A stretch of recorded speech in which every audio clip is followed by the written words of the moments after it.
Aujourd'hui, chez INRIA, je travaille avec mon équipe à l'élaboration d'attaques sur les protocoles de chiffrement. Et quand on réussit, on est très heureux. On va d'abord écrire un papier scientifique que l'on va chercher à faire publier dans un journal. Et ensuite, on va présenter ces résultats en conférence à nos collègues. Donc, ce sont des conférences internationales pour éviter que ces failles se propagent dans le monde entier. Faire de la recherche, c'est comme lire un roman à suspense dont on serait soi-même l'auteur.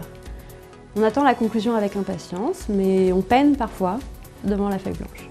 Ce qui me plaît dans mon métier, c'est la liberté que l'on a. Chacun choisit les questions auxquelles il tente lui-même de répondre. J'aime mon domaine parce que j'utilise au quotidien un outil qui m'a toujours plu, les mathématiques. Et loin de l'idée un petit peu aride qu'on pourrait avoir, c'est quelque chose qui est à la fois très ludique et très appliqué.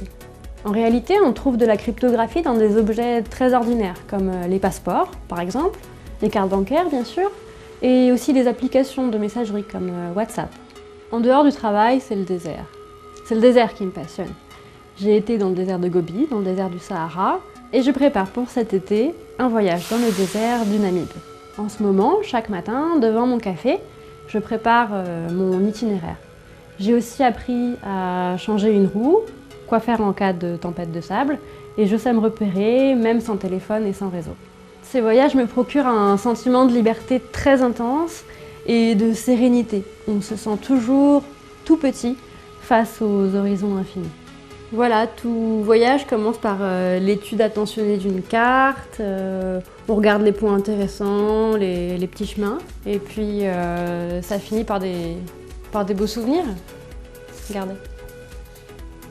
Pour exercer ce métier, j'ai commencé par 5 ans d'études à l'université en mathématiques, après un bac S, puis j'ai écrit une thèse en informatique pendant 3 ans, ce qui m'a permis d'obtenir mon diplôme de docteur en informatique. Aujourd'hui, les femmes sont les bienvenues dans les métiers du numérique.